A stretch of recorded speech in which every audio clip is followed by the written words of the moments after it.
Chapter 11. Kai. I know death. There is something intimate about the ending of a life. Over the years, death and I have come to share a special bond. But fear is a far less familiar feeling, one that has never gripped me as tightly as it had in that study. Callum agreed with Easel's proposition and urged Kit to do the same, but my focus was wholly on her. I watched Peyton ponder this deadly decision, watched the agreement form on those pretty lips of hers. Rage was a rumble in my chest that rose to my tongue, shouting that she can't be serious.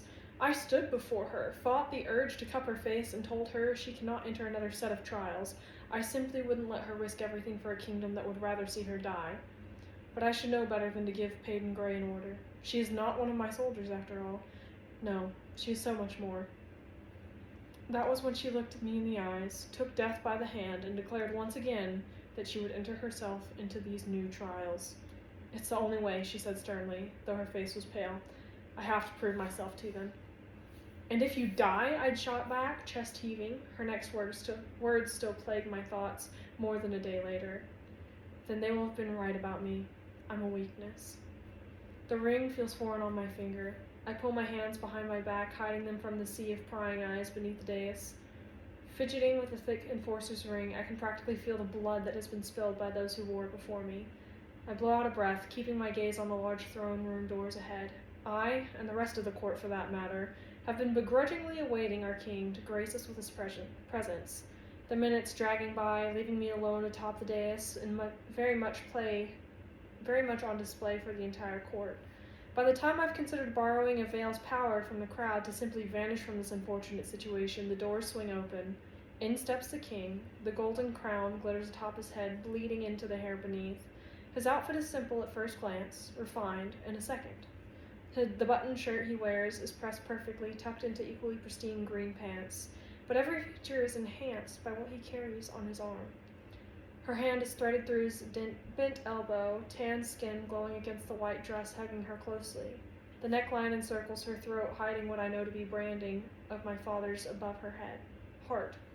Shoulders exposed, waist cinched tightly, hair waving around the ears. She looks equally youthful and thoroughly weathered by the world. It's a contradiction she wears confidently. But the draping white fabric is a message to this court, a reminder piercing my heart. She is a bride-to-be, but not mine. I swallow at the sight. Her eyes are on mine as she steps up on the dais beside me. I stare too long, too desperately, to be nothing more than her enforcer. With more than a little effort, I pry my attention from her, returning it to the door, even as Kit begins speaking.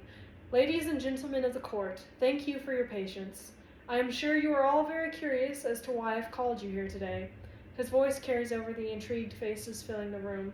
As you all know, there was an attack in the slums during our parade.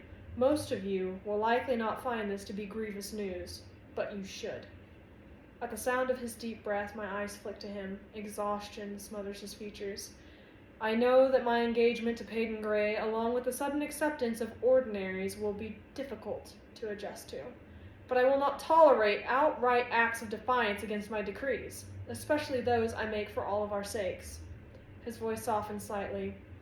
But I do understand how difficult this change is, and how this kingdom does not wish to accept Peyton as their queen. Despite the necessity for this arrangement, I offer you the opportunity to judge her strength and see for yourself if she is capable of becoming a ruler. Murmurs ripple through the room, forcing Kit to raise his voice. Peyton Gray will once again compete in a series of trials. Giddy gasps ring out at his words, followed by bloodthirsty nods of approval. This is what they wanted, and their king provides. These trials, Kit continues, will be for the future queen alone. They will be structured around the 3 B's you all know my father to have lived by. It is bravery, benevolence, and brutality that will make a great ruler. These events will test each of those qualities. This will allow Peyton to prove herself worthy of the throne and your loyalty. The court is thrilled to find their proposition becoming a reality, likely because the outcome will mean certain death for an ordinary. Peyton barely survived the first set of trials she was thrown into. Even still, Ilya may not deign to accept her if she makes it out of these ones alive. Once again, we will be posting flyers all across the city. Kit states over the whispering crowd. This test is for Ilians alone. As far as the surrounding kingdoms know, we have gracefully accepted our ordinary queen, and I hope that we will prove to be true in due time, for all our sakes. There is a pause during his next damning declaration. The first trial will take place in 3 days' time. This solution seems to satisfy the court. They will happily sit back and watch her die, smile if she meets the death they think she deserves. But I will only survive this life if she does. She steps forward then, her gaze snapping, every gaze snapping to her. The dress clings to her in a way I long to. Eyes sweep over the crowd that I now desperately wish I was in. She is striking in the most formidable of ways, sharp like the pointed stare she gives, the tongue I've tasted, the end of the dagger that's worn my blood. The words that leave her lips are stern, possessing the subtlety that anger lacks. I know I'm not who you want as your queen. In fact, I did not ask for this. I've dreamed of nothing in this life except to survive it. Her gaze travels around the room, bright and bold. But I do this for the hope of a kingdom far better than this one where ordinaries in every ranking of elites live side by side, one where we will still have a kingdom to call home. She takes another step forward, forcing me to fight the awe beginning to slip through my mask of indifference. I will show you my bravery, my benevolence, and my brutality. I will survive these trials, and so much more. Still, you will likely hate me. She lifts her chin, expression deceitfully calm. So bow at my feet and sneer if you must. I won't see it with your face to the ground. My lips twitch, utterly amazed by her. Looping her arm back through Kit's, she turns one last time to the crowd. If it is power you seek from me, then so be it. Kit wears an expression of muted surprise as he nods slowly to the court in silent dismissal, but they do not move, nor do the loose lips they all possess. No, they are all too busy staring at her, and so am I as she strides, arm hooked within the kings, out of the throne room. Chapter 12. Payden. I stare at the shadows clinging to the canopy above me. Despite the impressive comfort of the bed beneath my back, I can't seem to let sleep claim me. Thoughts swirl behind my eyes, making it impossible to shut them even as tiredness tugs at my body. I can think of nothing but my reunion with Doom. My future haunts my presence, and it's grim. I have to endure another set of trials, only this time I'll be facing death alone. Fear twists in my gut, tugging at my heart I'm not sure will still be beating after this. I nearly died in the purging trials, more than once. The thought of willingly stepping back into an awaiting grave has me panicking. Worse than the imminent danger is the constant reminder of Adina's death. I may have survived this last set of trials, but my light did not. My A left me to decorate the sky, and I don't know how to live, how to survive, without her at my side. Sweat dampens my brow as panic swells within me. I can't go back. I can't lose any more of that warmth Adina planted within me. What if I'm forced to kill? Coat my hands with more blood? I don't know what I'm capable of without Adina's light to scatter my darkness. These trials could ask anything of me, though it is fitting that the 3 Bs I'll be tested on belong to the king I killed. Ironic that they've now become the way I will prove myself to rule the kingdom he built, or rather, rebuild it. I roll over, splitting stray strands of hair from my mouth, my eyes squeeze shut as I attempt to find sleep one last time. 10 lazy beats in my heart, and I'm crawling out of bed. My mind aches for a distraction from the deafening thoughts, and my body, tired as it is, itches to move. Or maybe I'm tired of feeling useless, feeling trapped in this life I don't know how to live. Plagues, I was just beginning to figure out how to live the unfortunate one I had before everything went to shit. I'm suddenly striding down the dark hall, arms crossed over a thin sleeping shirt I wear. The most I'd done before stepping out of my room was slip on my boots. Changing before this impulsive escapade might have been a good idea, but I'm already nearing the door I know leads to the training yard beyond. The guards stationed there shift their tired feet at the sight of me, their masks doing nothing to conceal the clear disdain beneath. They know better than to stand in my way, not with the ring that glitters on my finger. So, with my head raised stubbornly high, I stride past and push past the door. The night is cooler than I anticipated, each whisper of wind pebbling the skin across my bare arms. Moonlight pools on the path long worn into the ground. Following it, I lift my gaze to the black sky draped above and speckled with stars. They seem to blink back at me, leaning in to help guide my steps. The first circle of dirt comes into view, blanketed in shadows. I follow the path, letting it lead me between each training ring. Flickering flame floods the farthest circle of dirt to illuminate a formidable shadow, sharp like the words he holds. I know who stands within that halo of light, but when a second figure flickers into focus beside him, I falter. Couldn't sleep, but it seems you can't either. Kit. My breath catches. I'd rather not let my betrothed know I came out here to meet his brother. With that in mind, I crouch low to the ground and creep silently to a ring beside the brothers. Shadows clothe me from sight until I've slipped behind the weapons rack. Blowing out a breath, I peek through one of the many gnarled holes in this wall of wood, my gaze narrowing on the king and his enforcer. I thought I might find you out here, Kit was saying. It's good to be back in this training yard with you, just like old times.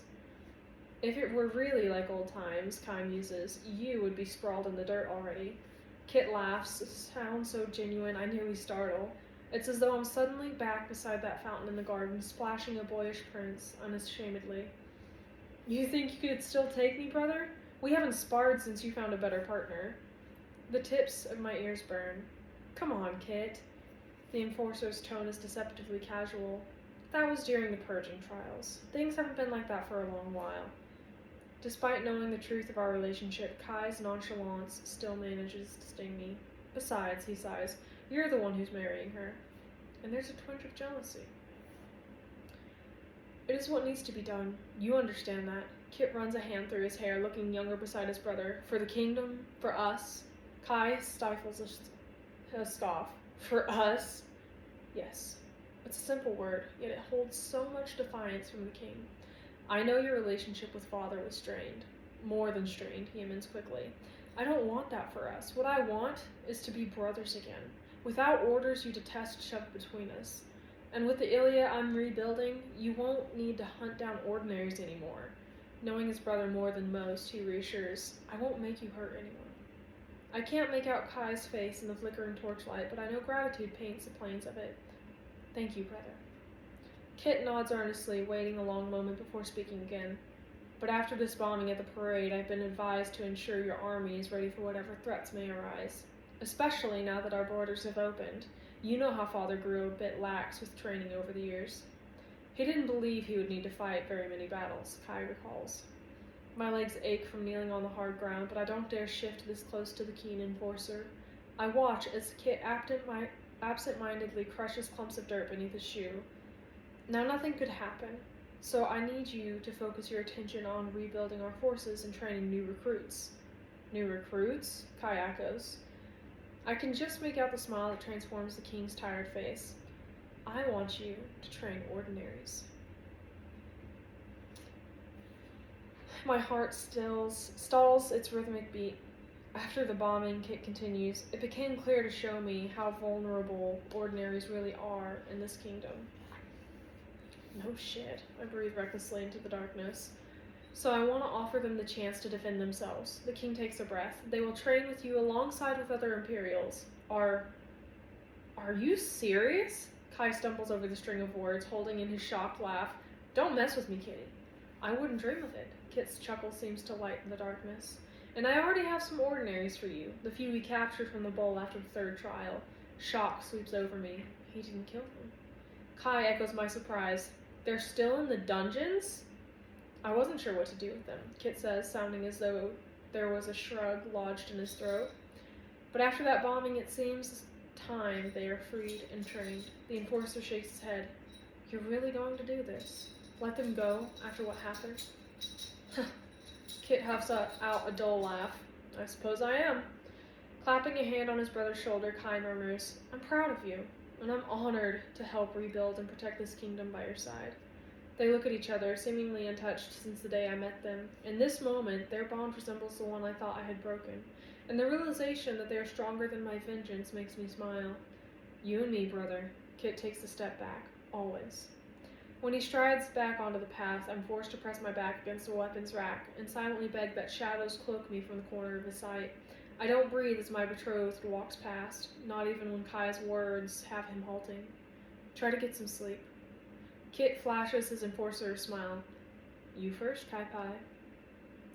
I wait there until long after the king has vanished, and my heartbeat has slowed. Standing on sore legs, I watch Kai rotate a sword in his hand, the motion fluid and precise. His back is to me, bare and slithering with strands of darkness as I step to the ring's edge. When he turns to face me, I'm slightly offended by the lack of surprise at my presence. Couldn't sleep without me? He muses, sword glinting in the flickering light. I frown. How did you know I was here? I knew you couldn't stay away from me for much longer. Don't flatter yourself. My arms cross over the thin shirt I'm suddenly all too aware. How did you know? He gives me an unsure tilt of his head. I guess I can sense you in a way. It sounds odd, but the darkness helps me focus. Everything is heightened. Kai waves a hand as if to slash through the words he's just spoken. I just knew. Yet another perk of being an elite, I say, my tone bittersweet. He shakes his head. Well, I'm assuming you've heard everything then. I did. Thought it best he didn't see me out here with you. My foot taps a steady beat atop the dirt. This is good, right? I thought he had killed those ordinaries from the bowl. Kai runs a hand through his tousled hair. It seems good. He seems good. Wanting to train ordinaries is not something I expected from him. I nod distantly, my mind a mess of fractured pieces. Lost among my thoughts, I nearly miss Kai's sly words. Did the burning desire to see me wake you? I slowly steal the space between us, stepping quietly into the ring. My smile is sharp. No, the sudden urge to hit you did. He looms over me, his bare chest nearly brushing mine. If you want to put your hands on me, just say that. A bead of water falls from the dark sky, splattering my bare shoulder. He watches it roll down my skin before swiping it away with his thumb. His rough palm grazes my arm, leaving a trail of goosebumps behind. I lift a hand, my fingers boldly skimming across his stomach. This seems to startle him enough to suck in a quick breath, and the sound has a satisfied smile curling from my lips. The tips of my fingers trail higher, tracing every dip and groove of muscle. He seems to have stopped breathing. My eyes lift to his, and whatever it is he sees within them has the enforcer looking at me as though I've already become his queen. And some possessive part of myself aches to command him to never look away. My touch travels lazily up his chest, fingers lining the swirling tattoo etched above his pounding heart. The sky cries steadily above, speckling us with water. But Kai barely seems to notice, his attention fully on my hand now twining around his neck. His sword clatters to the ground. Strong arms wrap suddenly around my waist before another drop of rain can fall from the sky. I'm being pulled closer, pressed flush against his solid body. With a tilt of my chin, he murmurs against my lips, "My pretty Pei, tell me you miss me." Our lips brush, and I can taste his desperation for me. I smile. My response is a swift hook of my foot beneath his. With a firm tug, I accomplish something few have ever done. I send the enforcer sprawling into the dirt. My voice drifts into the night like a cloud of dust between us. I missed kicking your ass. Oddly enough, his smile is crooked. So did I. He attempts to pull me down with him, but I dance away from his grasp with a laugh. I have more trials to train for, so no more distractions. You started it, Gray. He seems content to stare up at the starry sky, even though it cries steadily. I was trying to keep my hands to myself. Well, don't, I offer. Bite me. My words have him sitting up solemnly, ignoring my request. I hate that you're being thrown back into this. I feel his head shake. You should have never agreed to these trials. Well, it's nice to have a choice this time. I swallow my bitterness. Besides, it's the only way. I mean, you saw how the court reacted. Yes, because they want to watch you die. He tears himself off the ground, standing swiftly to his feet. So I won't, I say, with much more confidence than I feel. I need to do this, and if I die, then make me a martyr. A martyr, Peyton? His voice is void of humor. Do you even hear yourself? Part of you has already given up before starting. I'm not giving up. I'm being realistic. My words are clipped. I'm stunned by how suddenly this conversation escalated. I could die. He closes the distance between us, pressing rough palms against my cheeks. So damn the trials, Pei. Let me force every person in this kingdom to their knees for you. This is so much bigger than me now. I shake my head in his hold. I have to do this. His hand slips from my face, wet with rain. Just like you have to marry Kit. The words hit me hard, as if we were fighting with fists. It pains me, that look in his eyes, the one that pleads for a different, happier ending to our story. Yes, I whisper, just like I have to marry Kit. He lets out a slow, steadying breath. I watch him regain his slipping composure. His next words are blunt, laced with defeat. Fine. It seems you've already decided your fate, and I won't be in it. But I want you in it, I force out. We just need to be careful. Kit can't see us together. It'll only make everything more complicated. Right. He stiffens slightly. Pretend. And if I want to survive this, I should train, I add quickly. Kai takes a step back, his head shaking. The movement is more terrifying than him swinging a sword at me. If you want me to fight you, I won't, Peyton. I told you in that field of poppies how I would never do that again. That when I lay a hand on you, it would only ever be in a caress. Raindrops drip from his lashes, but he doesn't dare blink as he murmurs, and I plan to keep that vow. A long moment passes between us, in which I attempt to fathom just how much he cares for me. And nothing has ever felt so right, vowing to never fight the enforcer again. So I smile up at him, a bead of water sliding down my nose as I attempt to tease. If you were sick of getting your ass kicked, you could just say that. The corner of his mouth lifts begrudgingly. Oh, is that what you think? Let's just say I can sense it, I lean in whispering. I'm kind of a psychic. The last thing I see is a shake of his head before the world flips upside down. I squeal when he throws me over his shoulder, hair dangling and face angled toward the now muddy ring. Did you sense that coming, little psychic? He calls over the shoulder I'm currently slung over. I laugh despite myself, body swaying with each one of his steps. Where are you taking me? I'm breathless and gripping the waist of his pants for dear life. He's quiet for several steps. Somewhere even the future can't find us. I smile sadly. The willow tree. The willow tree. Chapter 13. Peyton. So how exactly did this happen again? I look up from where I'm perched on the edge of the bed, struggling to slip my shoes on. She's staring at the door, currently occupying the floor before her, wine-red hair falling into her eyes, and when that skeptical, honey gaze flicks up to mine, thin brows quirk above it. I scrambled to come up with a convincing string of words. An emergency of sorts. I see, she muses, placing a hand on the belt of tools around her waist. Well, the door should be back on its hinges before you get back from dinner. I smile, relieved. Thank you, Andy. Ellie scurries about the room behind me, gathering the scattered clothing that litters the floor. It's taken us an unbearably long time to pick something out for my dinner with the king. In truth, the outrageous moment of nerves fluttering in my stomach had me stalling in the form of sudden pickiness over my appearance. I stand at the thought, smoothing out the green fabric clinging to me. The dress is flowy and laced up in the back in a way that makes it rather difficult to suck in a full breath.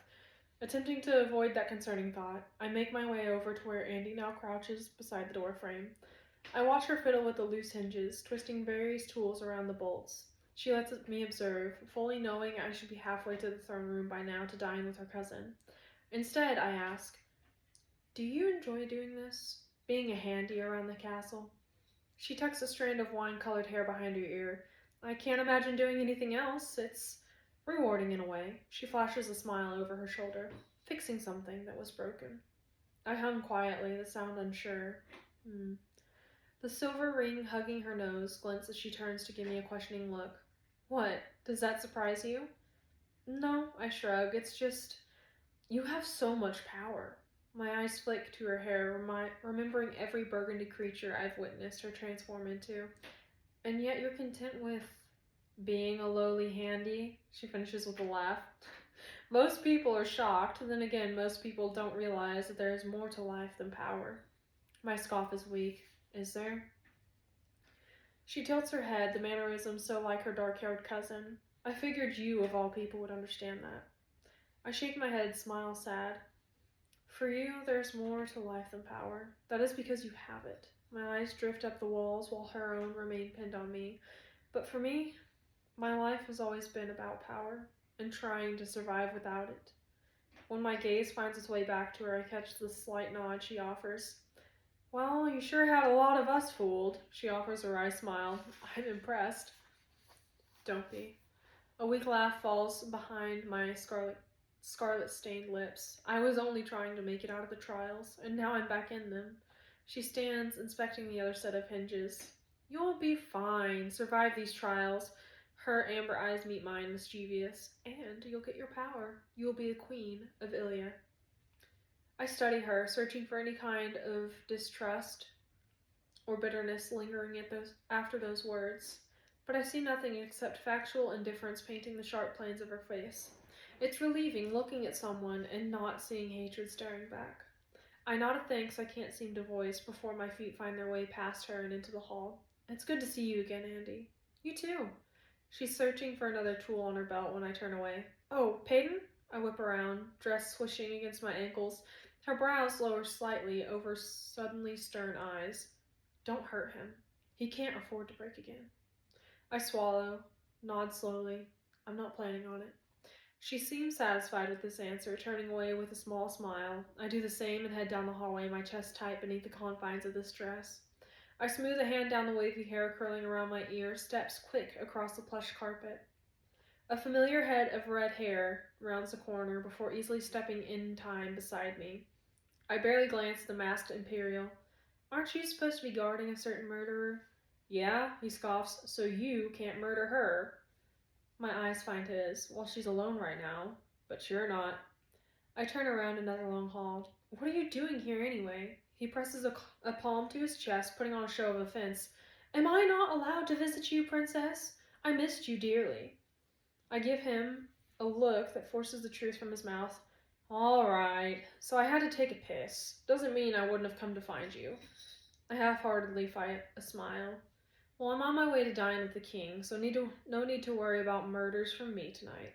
How reassuring, he says dryly. And don't you mean dinner with your betrothed? Right, I mumble. I forget what a happy couple we are.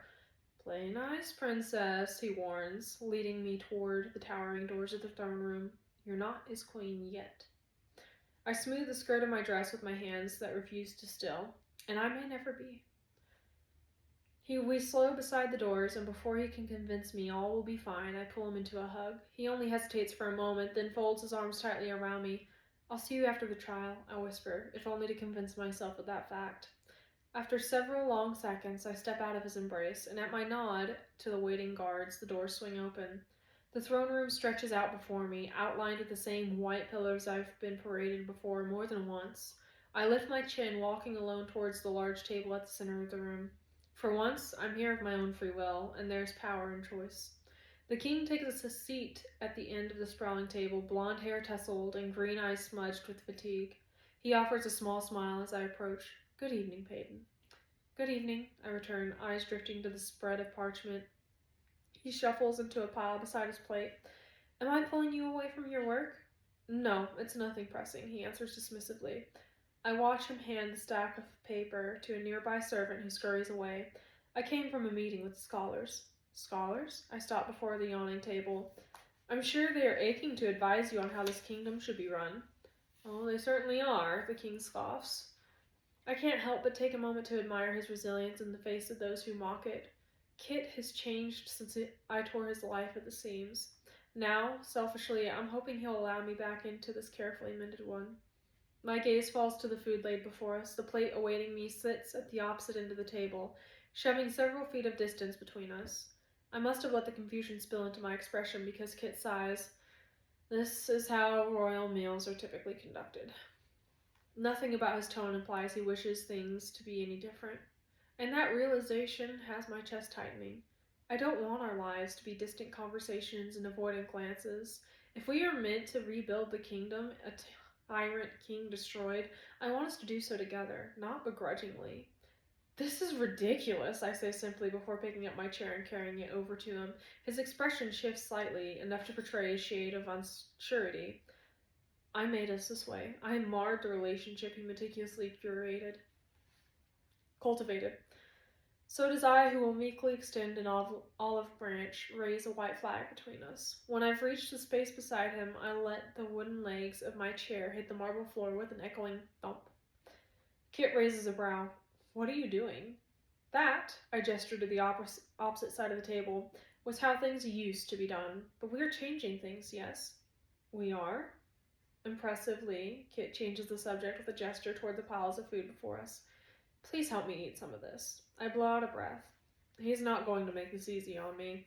When the king reaches for a spoon partially buried beneath the bowl of green beans, The servant scurries from the wall to assist me. I hadn't even noticed the several pair of eyes lining the room until he politely waves her off. Having left my plate and utensils on the other side of this absurdly long table, I stand to retrieve them before a servant beats me to it. She resets my spot without a word, offering a slight nod in response to my gratitude. Thank you, Mandy, Kit murmurs. We will serve ourselves for the rest of the evening. The sound of her name rolling so easily from his tongue has my chest tightening. I had forgotten how well he knew the staff, how much he cared for every servant within the castle. Sitting beside him, I can almost see the friend I once knew, the one I betrayed. I attempt a casual lightness that is now foreign to my voice. This is delicious. It seems I'm incapable of carrying on a conversation with substance. Kit scoops a generous portion of mashed potatoes onto his plate. Gail knows this is my favorite food and has been making it for weeks. He takes a bite that is quickly followed by a pleased nod of his head, but I'm definitely not complaining. I pick at my own food, even while my eyes are stubbornly set on him. She must have been so worried about you, I say quietly. I heard you were not doing well.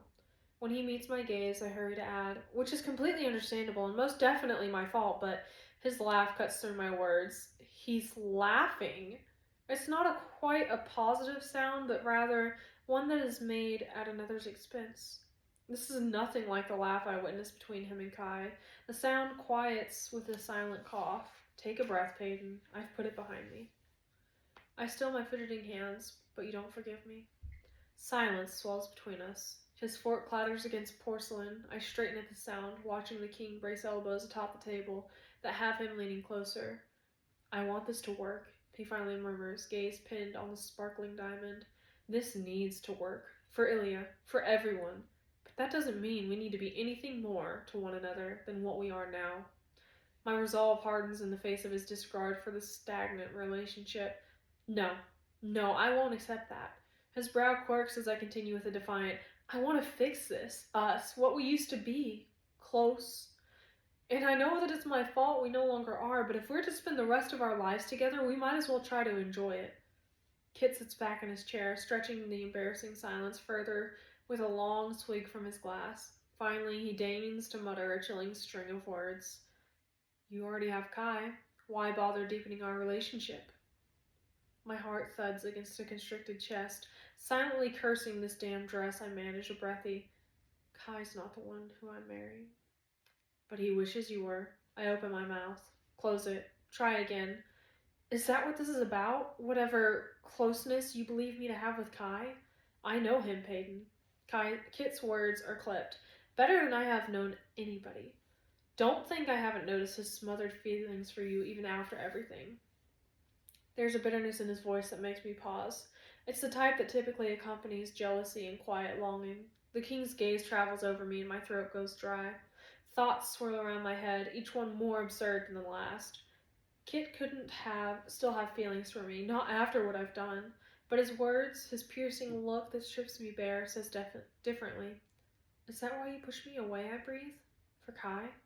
He almost laughs again, something like that. You don't want to hurt him by being with me. With a shake of my head, I scramble to gather the pieces of this dangerous game Kai and I are pretending to play. But there's no need to worry, Kit. Whatever's been going on between the enforcer and me ended when he dragged me back here on your orders. The king takes a breath at that, perhaps relieved by the reminder of an obeyed command. Yes, I can't say I wasn't a little surprised when he brought you back to me. His green gaze grows pointed. He was yours entirely. I swallow. Not anymore.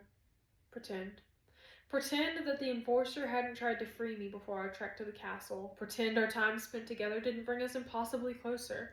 Pretend his fate isn't the fate I foolishly hoped to earn.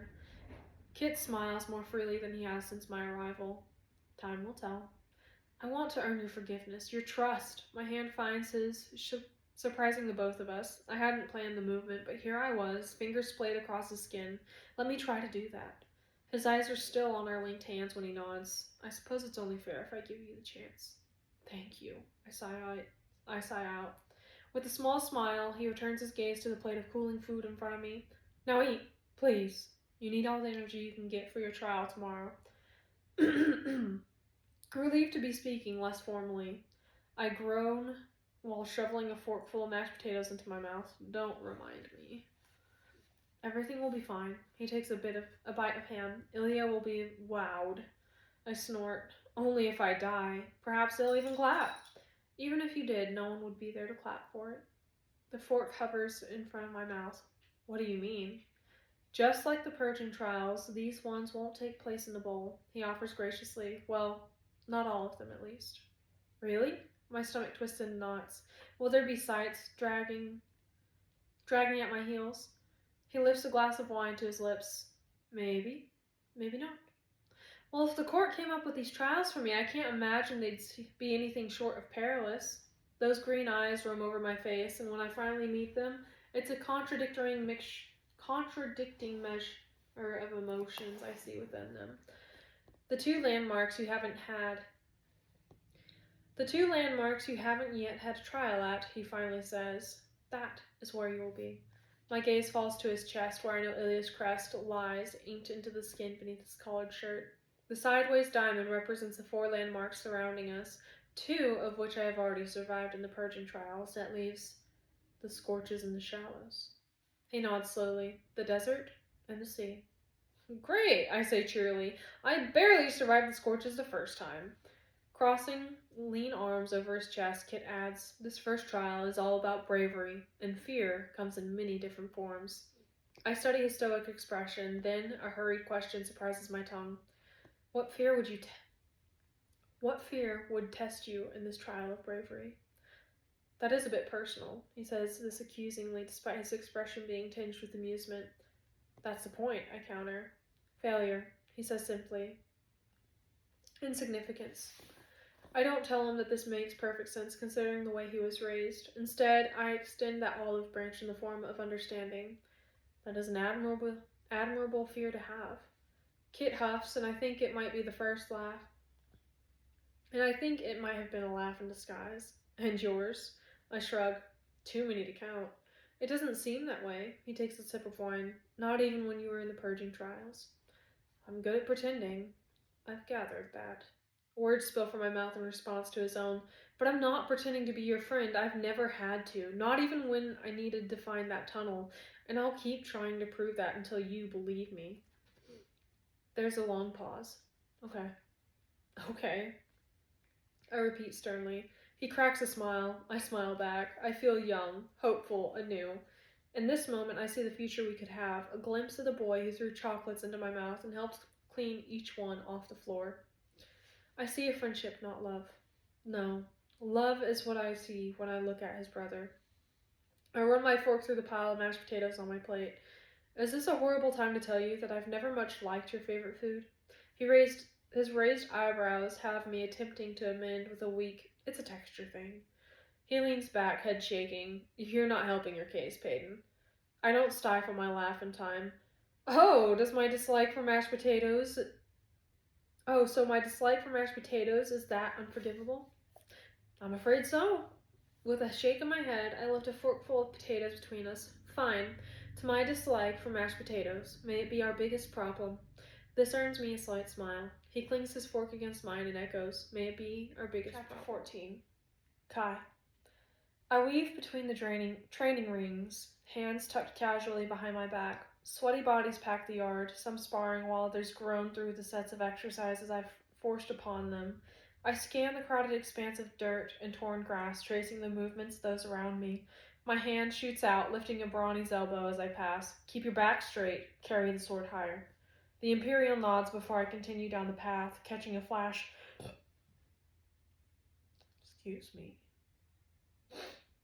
Catching a flash before he runs into a loaded crossbow or a bloom keen on uprooting my training yard.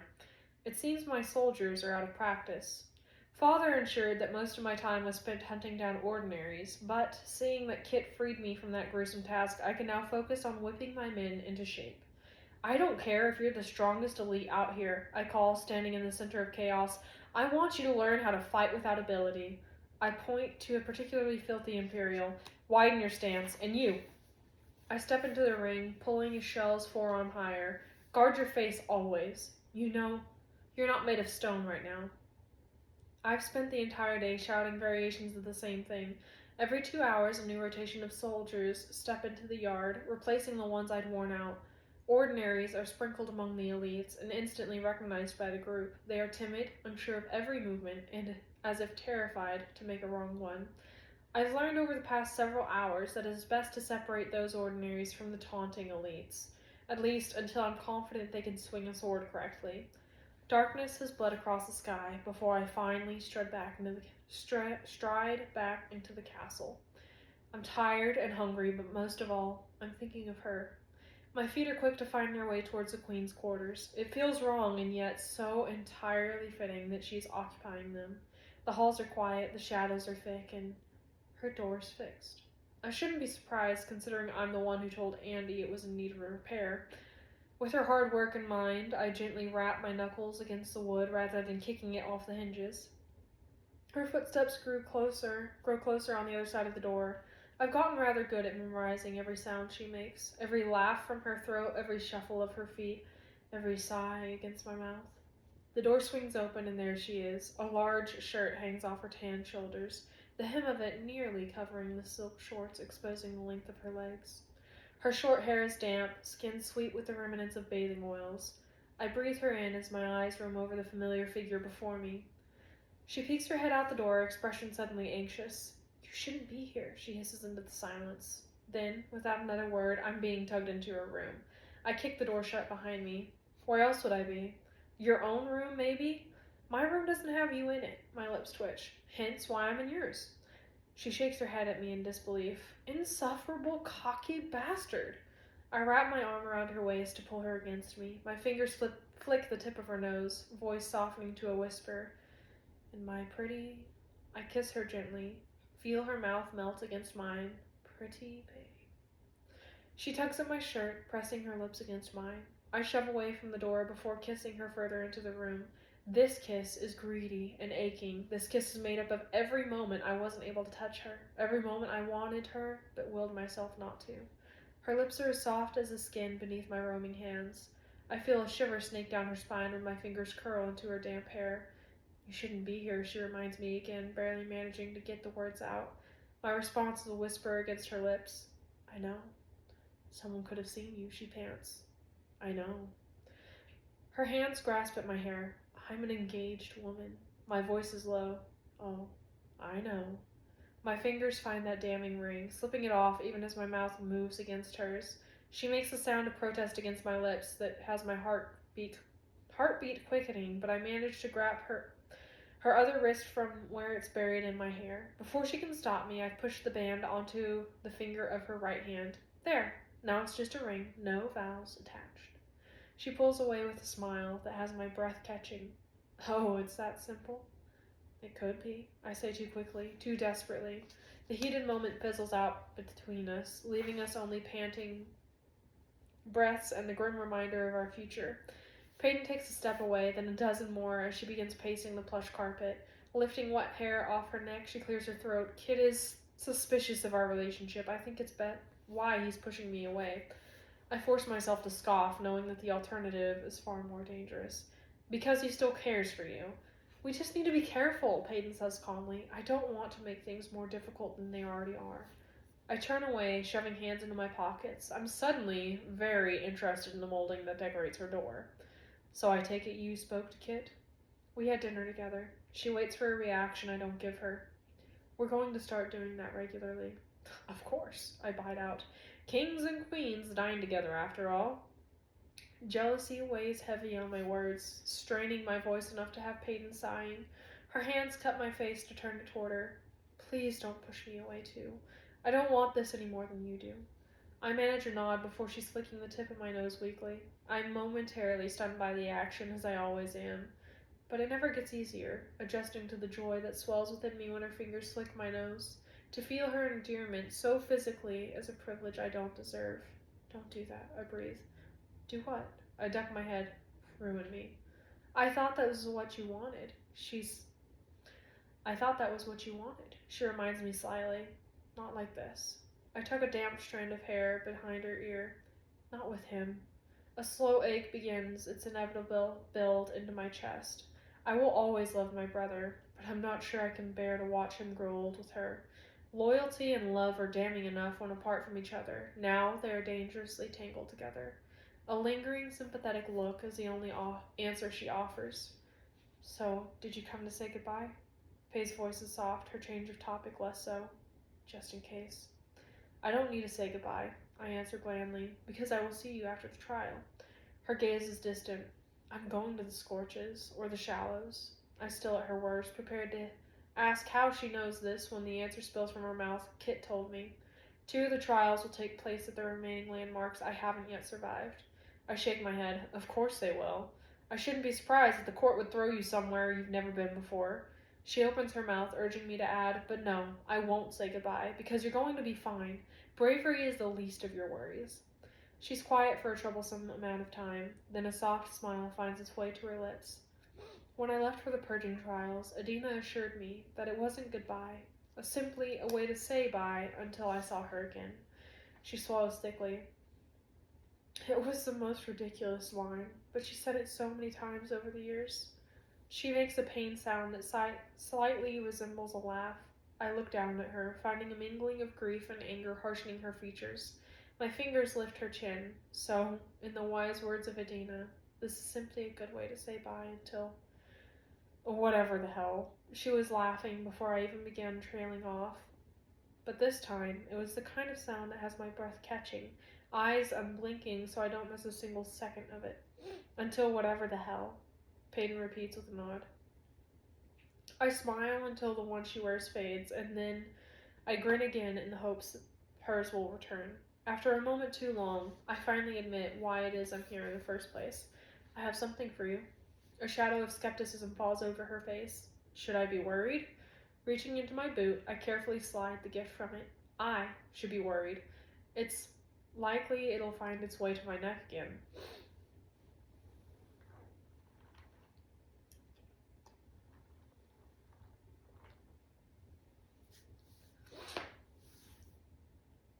The silver dagger gleams as if calling to her. Her eyes widen, roaming up the sharp blade and over the swirling pattern dressing the hilt. Reaching out slowly, she grabs hold of her father's knife, and for this one single moment, all is right in the world. There she is, the silver savior, standing before me, dagger in hand and a smile spreading across her face. Thank you. She can hardly get the words out. I thought I would never see it again. I smile. Just try your best not to slice me open, yes? You first, Prince. Her words are meant to tease, but instead my eyes drift to the scar crawling across her thigh. The smile fades from my face at the reminder of what I had done to her while trying to fulfill my mission. She takes a step closer, sensing my sudden seriousness with a slight look of concern. My gaze trails up to the letter I know will be carved above her heart. Her palm finds my face in a gentle caress. You're not him. Those 3 words threaten to shatter me into pieces. I can't bring myself to look at her. It's a sudden, deafening relief. Relief that follows in the wake of her reassurance. I hadn't even realized how terribly I needed to hear that from her lips. The symmetries between my father and the monster he made me have haunted every corner of my mind for as long as I can remember. Kai, her voice is delicate enough to refocus my fragile mind. You're not him, she whispers again, tears prickling those beautiful blue eyes. I need you to know that, for me. I nod, not knowing where all my words went. She holds my face in her hands, holding me together with a touch I wish would belong to only me. You're not him, she repeats with a soft smile, but you have both left very different marks on my heart. One an O, and the other something even more damning. Her unspoken words hang in the air between us. Peyton. I tip my forehead against hers, aching to say what she is so scared of. In that field of poppies, I told her how impossible it was to stop myself from falling in love with her. And yet the 3 damning words have yet to fall from my lips. I love you. I open my mouth, but it's her strained voice I hear. Don't. Not yet. She blows out a breath, her fingers brushing down the length of my cheek. Every person who's ever said that to me is gone. And I need you more than I need those words. I smile, pressing a kiss to her forehead. It'll take far more than mere words to drag me from you, darling. It better, she breathes. Her dagger hangs loosely from the hand she's twined around my neck. Odd that there was once a time I feared her burying it into my back. Now I readily bear my weakness before her. It's as though she is whole again in my arms, reunited with the ghost of her father, and held in the arms of her enforcer. And when she kisses me, long and fierce, I realize how happily I'd live the rest of my life at the end of a blade, so long as she is the one who's holding it. Alright, friends. Chapter 15. Payden. I step in time to the steady beat of my heart. Sunlight streams through the worn buildings, following me like a spotlight across the crowded street. The familiar dagger strapped to my thigh is a comfort I cling to, along with the memory of his hands fastening it there. "Impress me today, darling," he had whispered, kneeling before me. The words were so similar to the ones I'd uttered after we sparred for the first time, and with his hands gripping my thigh, gray eyes meeting mine through the dark lashes, I realized, terrifyingly, that I would do anything to earn his praise, least of all, survive this trial. So I kept my head high, even as hundreds of eyes scrutinize every inch of me. The entourage of Imperials leading me through the city do nothing to quiet the occasional shouts as I pass. And if it weren't for the king walking beside me, I'm quite sure there'd be nothing but curses flying from the mouths surrounding me. I lean toward Kit, my gaze never leaves the broad shoulders of the enforcer a few paces in front of me. "So I'll be in the Scorches." I say this flatly, knowing we are headed east through the city. The shoulder he shrugs brushes against mine. Sort of. My eyes flick to him, confusion crinkling my brow. The movement has a bead of sweat rolling down my temple, forcing my focus to how insufferably hot I am. My dark pants are tight against my legs, tunic slick with sweat beneath the blistering sun. A small crowd has gathered behind us, trailing our steps to the city's edge. The hope that they will witness my death firsthand keeps them marching on in the heat. I almost admire their devoted detestation of me. By the time we halt at the outskirts of the city, it's not the warmth that has my palms slicking with sweat. My heart pounds as I take in a vast expanse of desert sprawled before me. I barely survived that sea of sand the last time I dared to cross it. And if this is the bravery this trial is testing, I'm not sure I can muster the strength to do it again. Terror hugs me tightly as I await my inevitable return to another set of trials. I have yet to fully address the abundance of lingering pain and fear that accompanied the last ones I barely endured. As if hearing my racing thoughts, Kit turns towards me, to face the expectant crowd. A familiar face stands beside the king with a hand on his shoulder. Tila uses her amplifier ability to project her voice down the street, just as she had done during each purging trials today. Today, Payden Gray will be tested for her bravery, the first of the 3 Bs my father ruled this kingdom by. Once the trials are completed, you, people of Ilia, will accept her as your queen. I have never felt so many gazes sweep over me. Their silent scrutiny has my skin crawling, but I force myself not to turn away. As you all know, Kit continues, the first queen of Ilia was laid to rest in the Sanctuary of Souls when the barren land was intended as a burial ground for royals. Today, Payden's trial will consist of retrieving her crown from the crypt she is buried in. Breath catches in my dry throat. When Kai's eyes find mine for a brief moment, I know he's thinking of the time we spent together on that dangerous road. He had told me how the first queen was buried there before the bandits claimed the land as their own. Now she lies all alone, her only company those who hope to steal from her grave. Bandits have wished to find her crown for decades, Kit adds, but even they have been scared away from the crypt for reasons that are unknown. His eyes slowly find mine, brimming with encouragement, despite his next words. This is truly a test of bravery. First, she will cut through the Scorches before finding the crypt within the Sanctuary of Souls. To retrieve the crown, Payden will be met with all manner of danger. Worst of all, her mind will likely conjure up fears all on its own. I take a deep breath, trying to pretend as though that wasn't absurdly ominous. And to conclude his comforting speech, Kit adds, if the crown is presented to the court before midnight, Payden Gray will pass this first trial. If she does not, however, he scans the crowd, expression unreadable. She is not fit to be your queen. I barely spare a glance at the nodding crowd before turning around toward the awaiting Scorches. His words have an icy anger spreading through me, cooling my sticky skin. This trial proves nothing of my ability to rule a kingdom, and he knows it. But to be an ordinary is to prove myself in ways that even elites cannot. It's not the trials themselves I fear, it's what they will take from me. What will I be forced to survive this time? The breaking of my will, the flickering of that light within me? My heart pounds in muffled ears. If I return from these trials, I will be less of myself. I'm running out of loved ones to watch die in my arms, so perhaps it'll be me this time around. And maybe it's better that way, to die before this life steals the warmth Adina sewed into my soul. This kingdom has done its best to set me up for death, or worse, failure. So when Kit offers a slight nod of his head and Kai a familiar twitch of his lips, I set off into the desert. My boots shift in the sand, reminding me of the torturous days spent trekking through it. Voices grow more distant with each step, but every gaze on my back is just as tangible as the sun beating down upon it. I've only just begun my diagonal path across the scorches, and yet my body feels heavy. It betrays me with each step, as though my very legs ache to carry me away from this place. Perhaps the fear began the moment I stepped onto the sand. But it is not bravery that brought me back here. It was necessity. Hope. Sweat slicks my neck, trickling down my back. Attempting to pull up my hair into a strap, I quickly discover that only half the short strands will stay tucked in the knot. With a frustrated huff, I squint in the blinding sun and fix my attention to the cluster of rocks far ahead. I have to fight the absurd urge to smile at the memory of running past those stones and into the field of poppies beyond, Kai nipping at my heels. He was my enemy then, and yet we have never been closer. I turn, shielding my eyes, to see a familiar figure watching me from the edge of the city.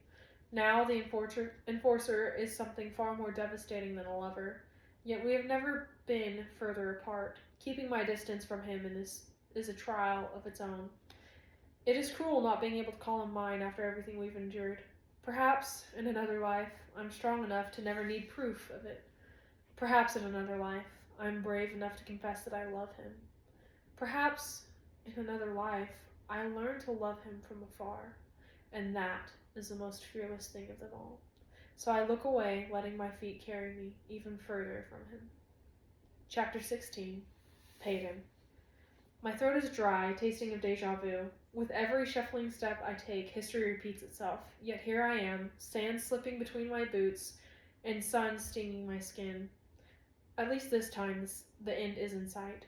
I trudge toward the rocky path, desperately wishing this trial took place in the welcoming field of poppies beside it. The sun has tiptoed across the sky, sneaking up the horizon. Not only have I been tasked with finding the first queen's coveted crown, but I'm also racing against time itself. I pick up my sluggish pace, spinning the steel ring around my thumb.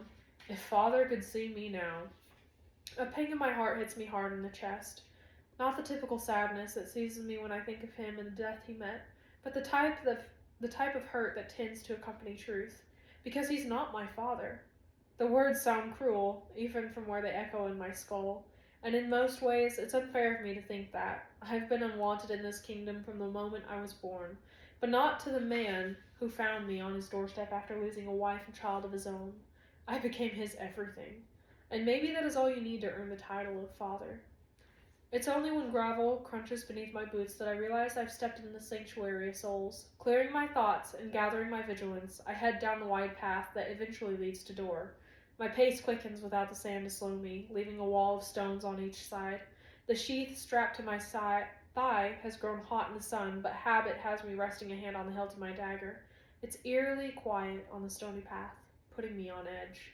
Bandits have claimed this land, stolen it from the souls themselves, and I know firsthand how cutthroat they can be.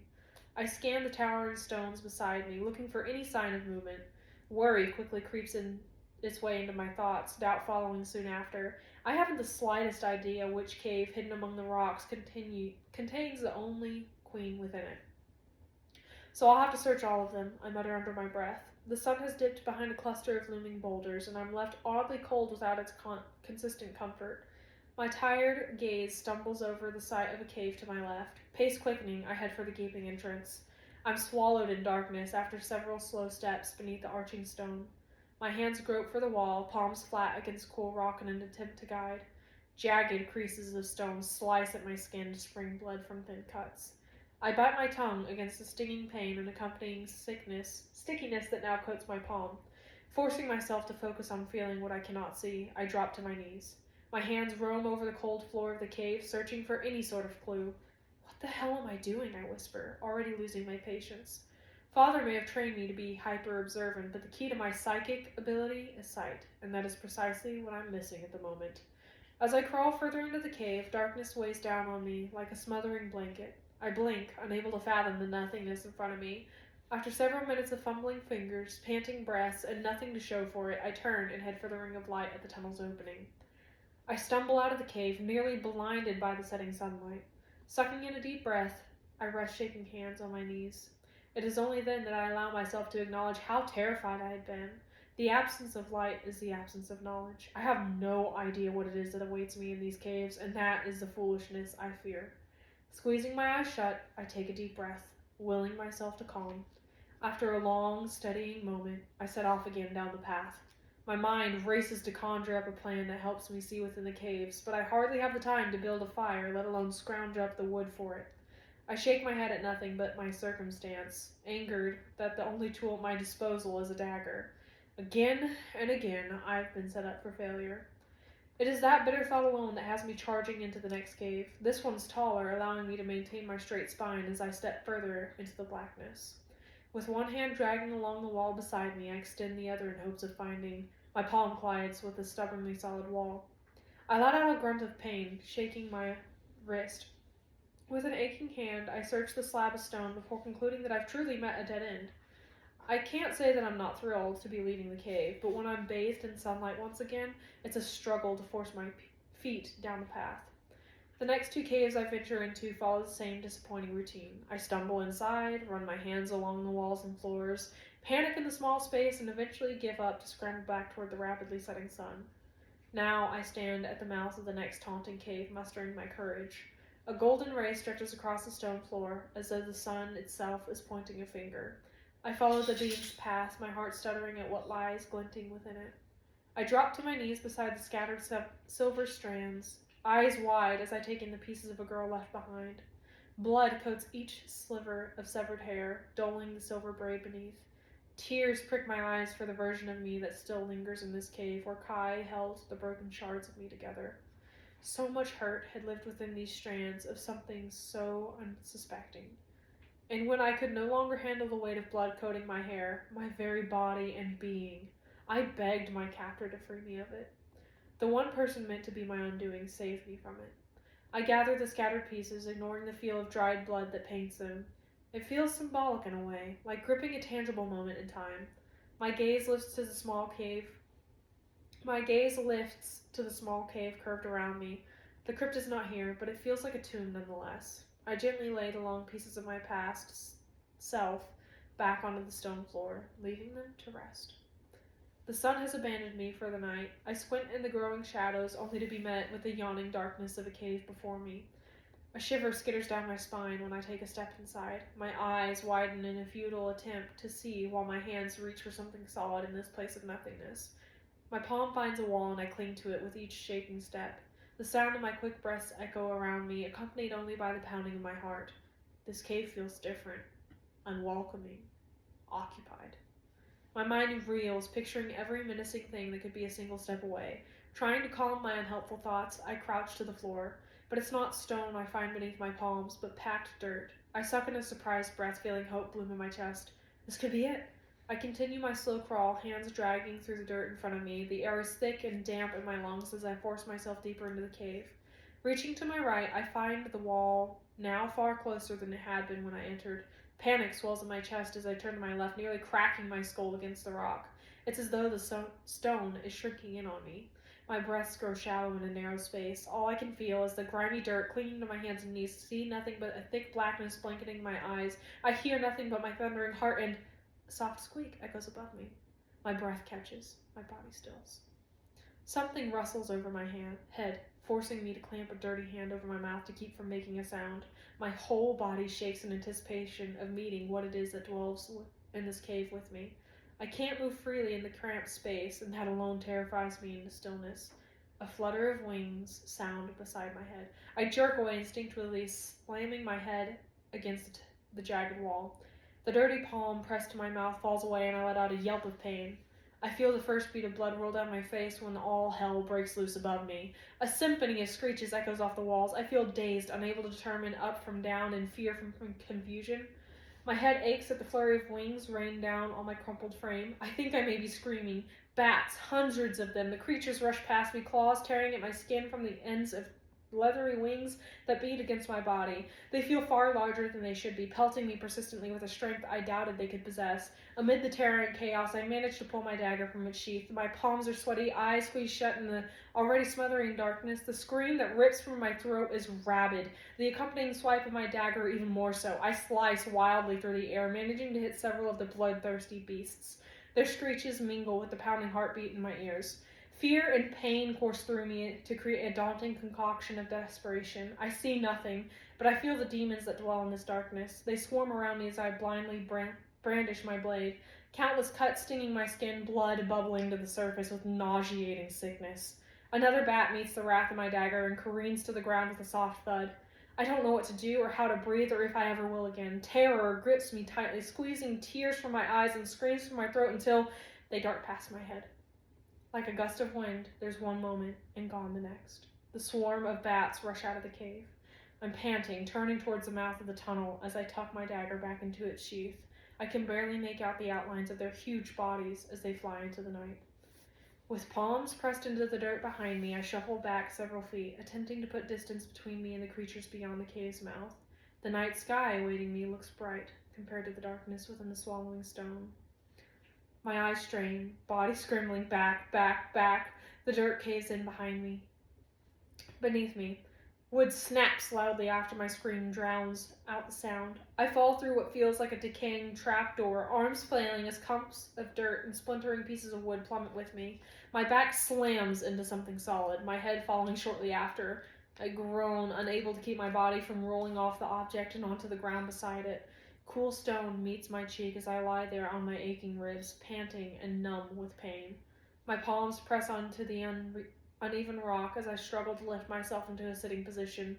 Blood leaks from many slices I've earned, making me acutely aware of each sticky path staining my skin. I lean against the large something I fell onto, back aching nearly as much as my head. I open my eyes and no, my eyes are open. They have been this whole time. Now they dart around in the darkness, wide with panic. The blackness that stares back is so thick I thought it belonged to the back of my eyelids. For a single, blissful moment, I had forgotten the fear that gripped me, forgotten how suffocatingly dark it is. This is the complete and utter absence of light, and for all I know, the presence of something is far more terrifying. I scramble to my feet, fear spurring my aching body into action. My hands fumble blindly, hoping to collide with that solid something in the center of this cavern. Empty air slips between my shaking fingers. I'm panting now, claustrophobic in the space I cannot see. I don't remember falling far, but with my head throbbing this persistently, I'm not sure what to think. With a trembling step, I manage to stumble into that large expanse of what I now realize to be smooth wood. My hands flatten atop it to steady myself, but slow recognition has them running down the long length of it. Head spinning and palms sweating, I feel each intricate groove of the wood outlining the rectangle box. My heart stutters in my chest, breath catching in my throat. It's a coffin. It's her coffin. The first queen, Marina of Dor, lies beside me. I found the crypt, well, fallen into it really, and I'm very much not alone. A chill skitters down my spine at the thought, feeling a sudden eeriness twine around my stiff body. The shadows seem to slither around me like a snake assessing its prey before choking the life from it. I now understand why the bandits never dared look for her. They're smart enough not to disturb the dead, because death protects its own. My hands wander over the coffin, searching for some sort of opening. The lid is latched tightly enough to withstand my shoves against it. Fumbling for my dagger, I manage to wedge the blade beneath its stubborn lid. Blood trickles from my temple, and nearly every patch of exposed skin. My head aches so fiercely that I'm sure my vision would be swimming if given the opportunity to see a damn thing. Mustering what is left of my strength, I push down on the hilt of my dagger until a loud crack echoes through the crypt. I've just broken into the queen's coffin. I stand there for a long moment, gripped with terror and the anticipation of something even worse. But it is only my own quivering breaths that fill the space as I curl trembling hands around the lid and throw the creaking wood open. I shut my eyes as if to convince myself that this stifling darkness is my choice, as if I have control over this petrifying situation. Splayed, shaking fingers reach for what lies before me. I know what I'll find within the cushion box, so when my skin brushes against the cold length of a bone, it's not shock that has me gasping, it's regret. This was a human. This was a woman who lived and loved and was left to rot. The dead deserve more respect from the living.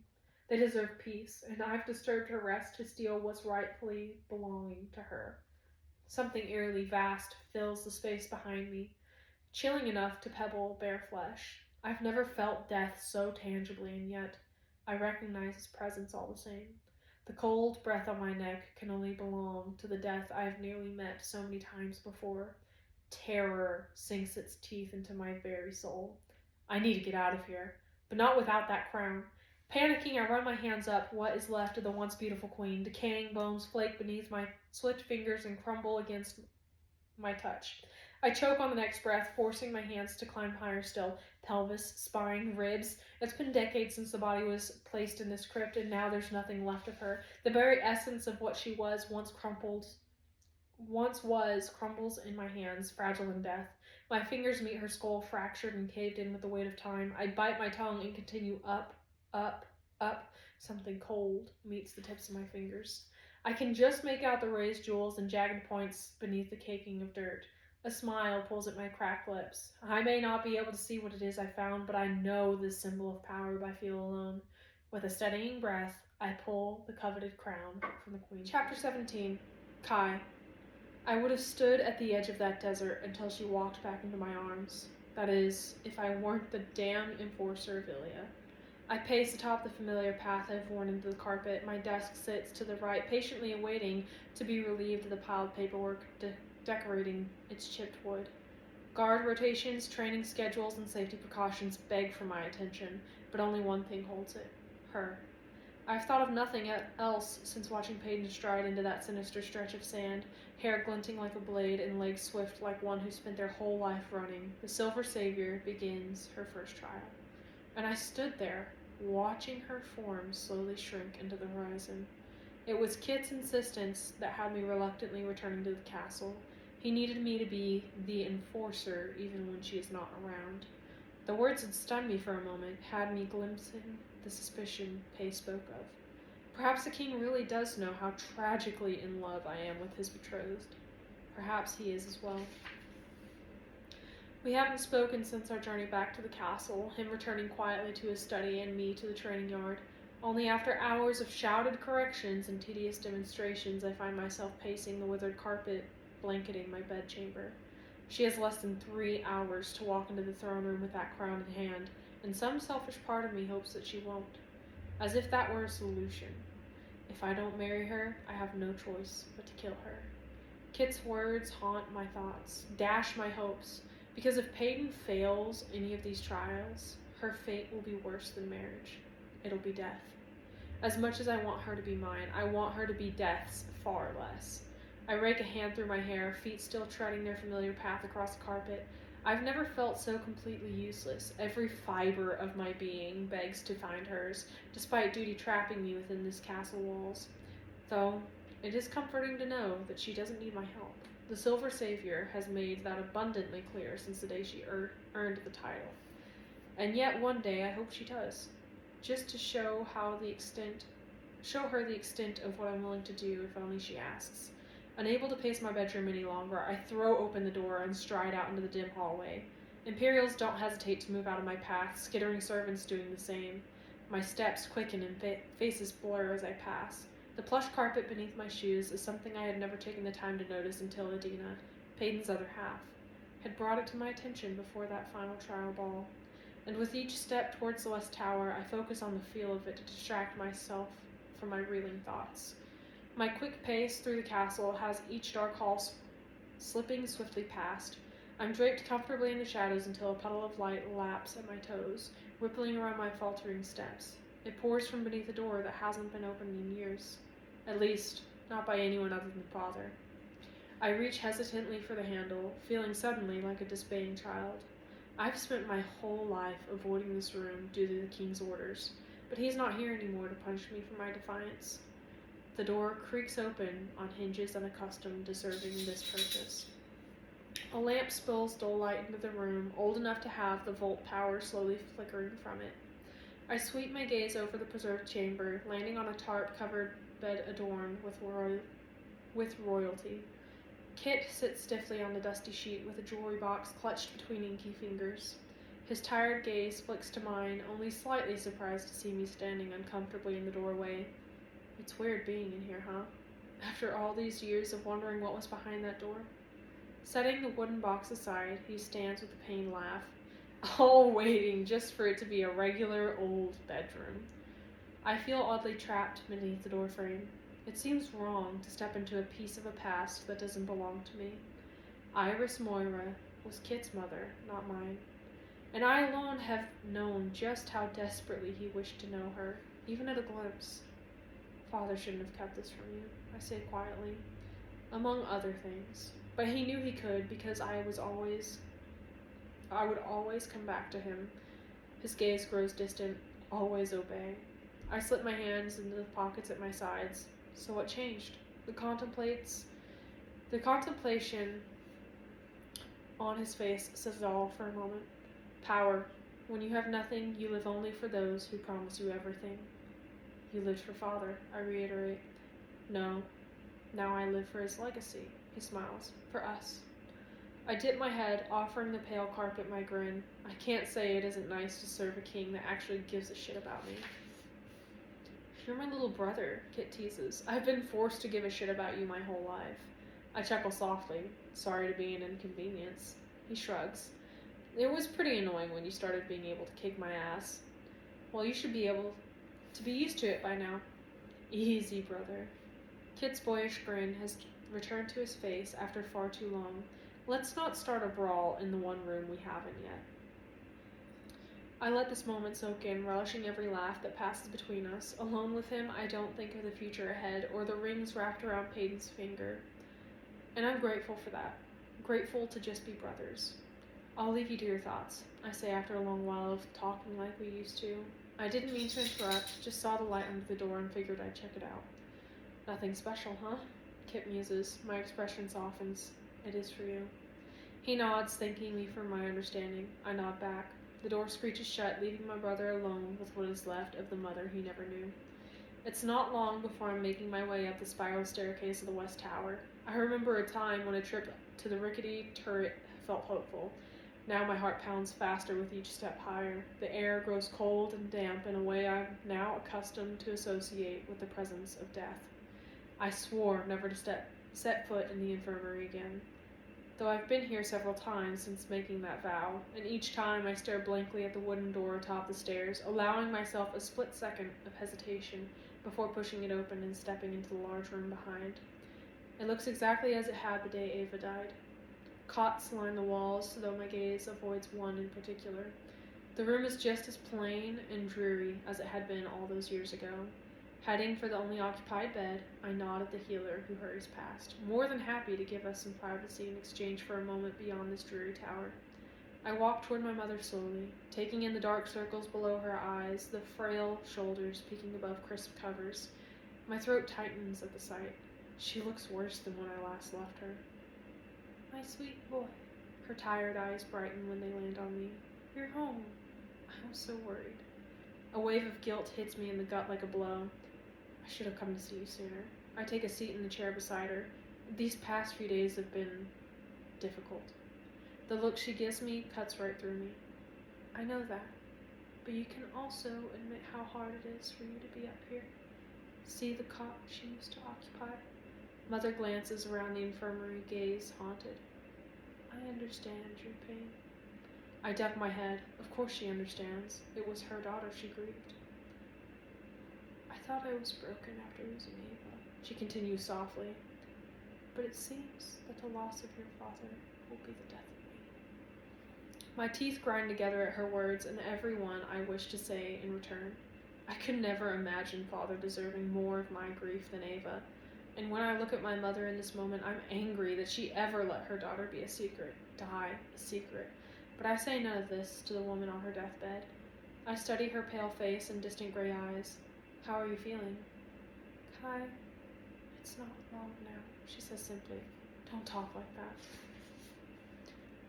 Bury me as close to him as possible. Mother, please. I want to reach out and grab his hand.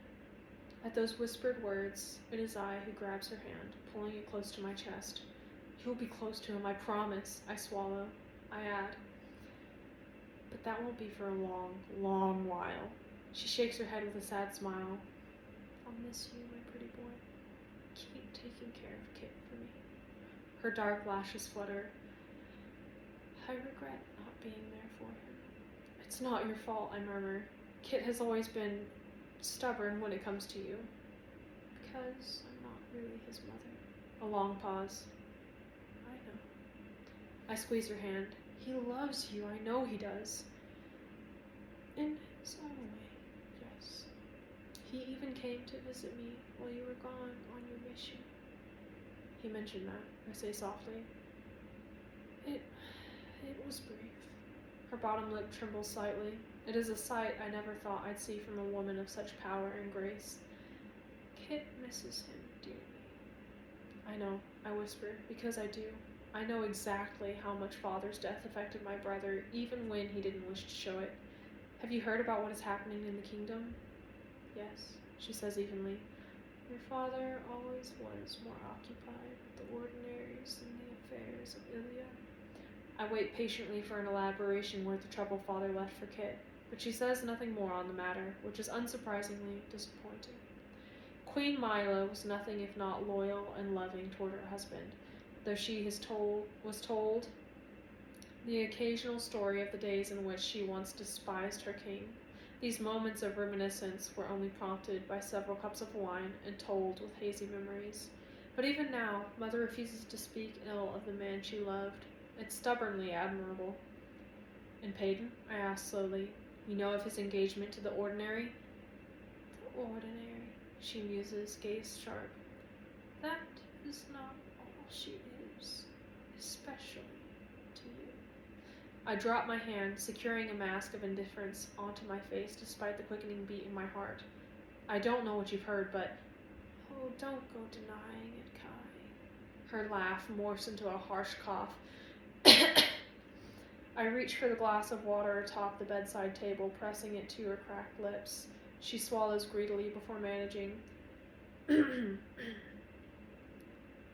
from the first dinner, the one with all the purging trial contestants, there was something between you two.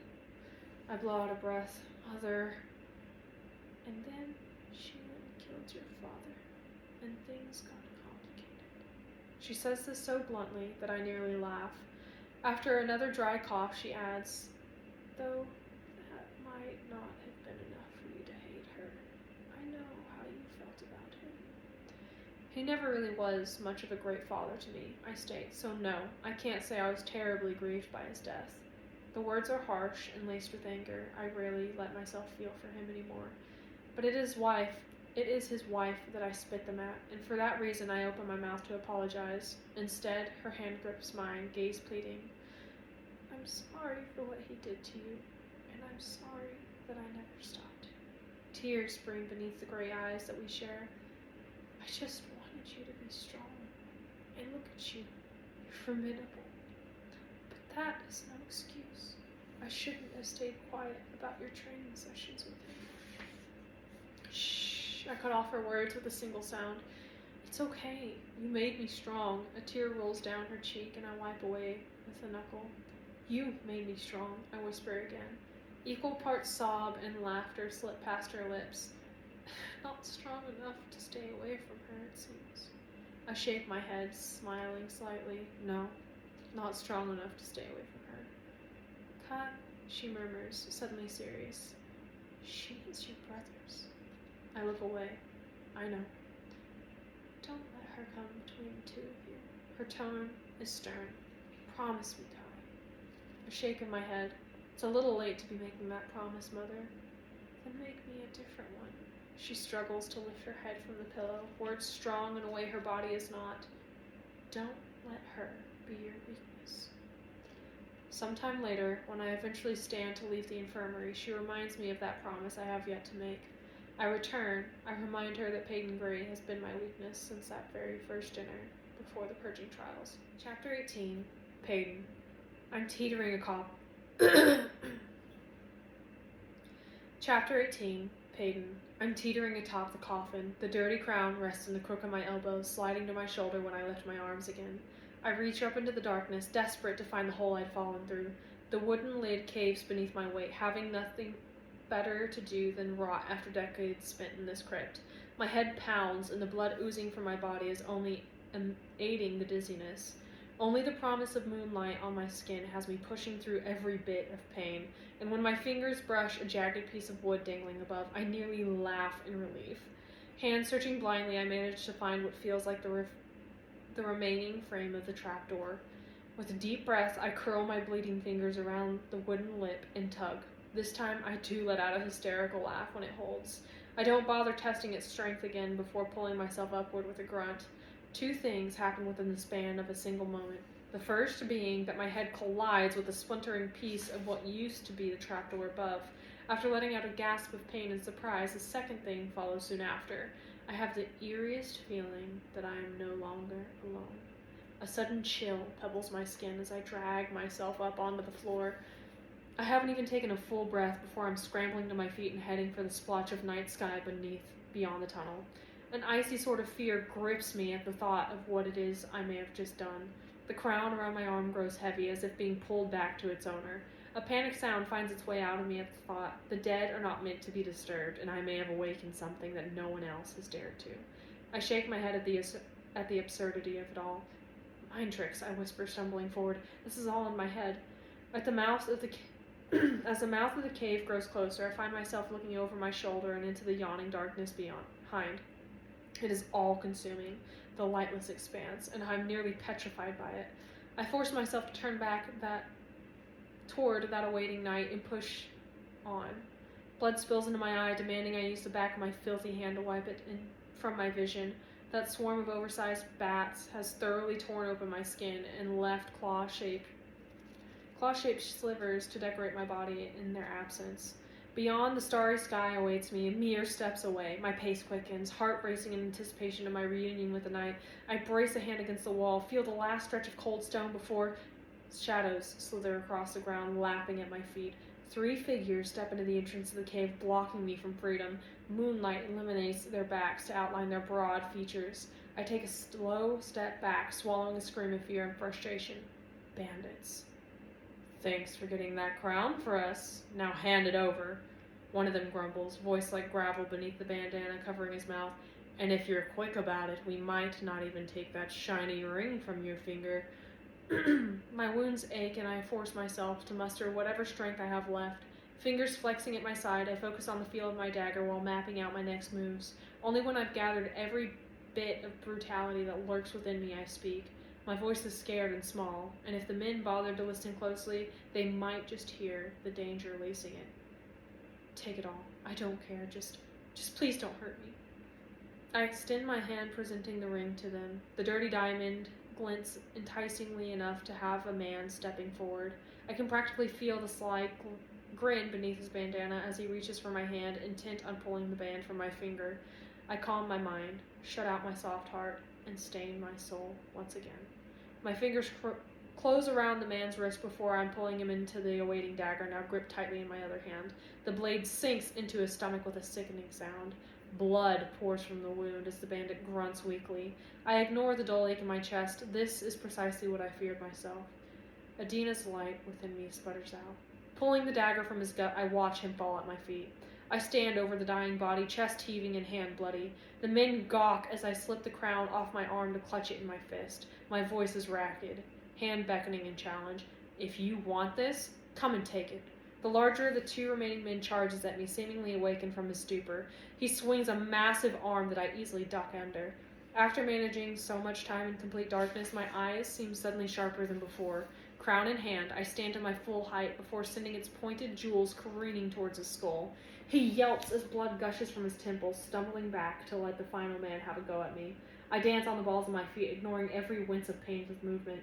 When the last bandit pulls a lone dagger from his belt, a long dagger from his belt. I let the crown clatter to the cave floor, tightening my hold on the hilt of my own weapon.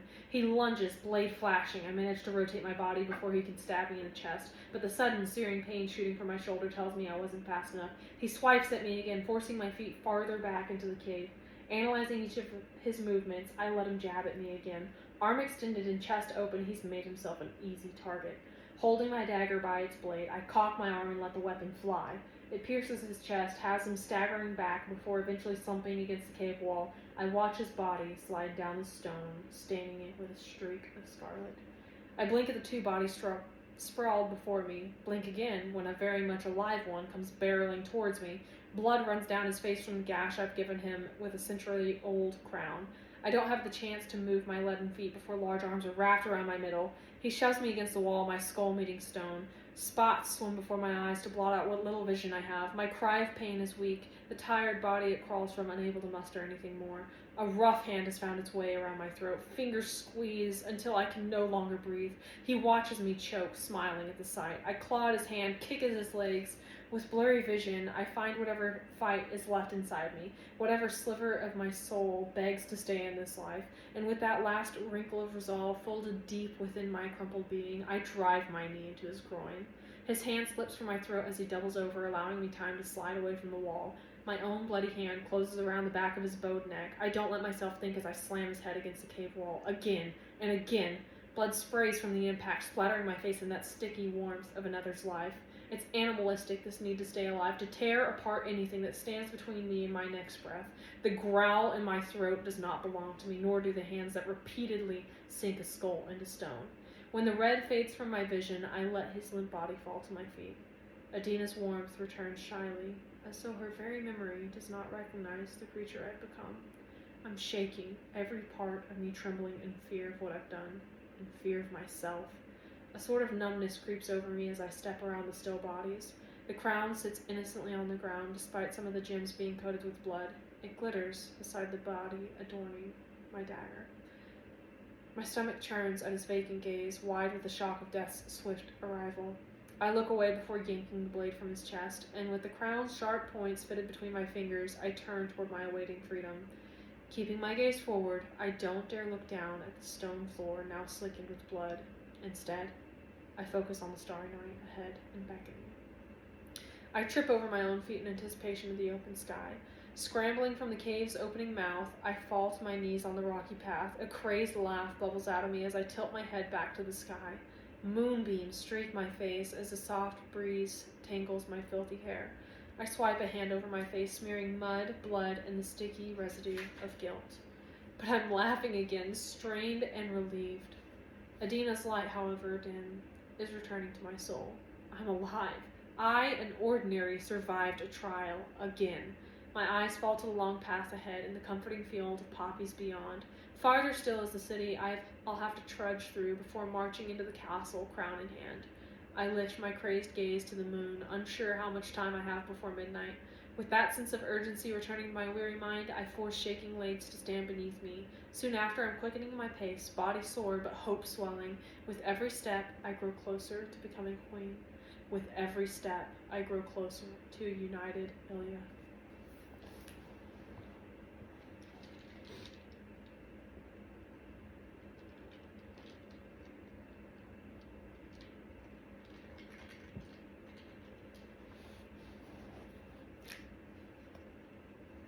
Chapter 19. Kai. My foot taps a steady beat against a marble floor. Members of the court mill about the throne room, having used the last 3 hours as an excuse to drink and sloppily trade gossip amongst themselves. The countdown to midnight has become nothing more than an exclusive party of elites. Forgotten goblets of wine litter every flat surface, while others can be found sloshing in the hands of noblemen and women. Scanning the room, and what obvious boredom fills it, I take a sip of my own wine, savoring the biting sweetness on the back of my tongue. I've been leaning against a towering pillar for more than an hour now, content to stay tucked within the chaos.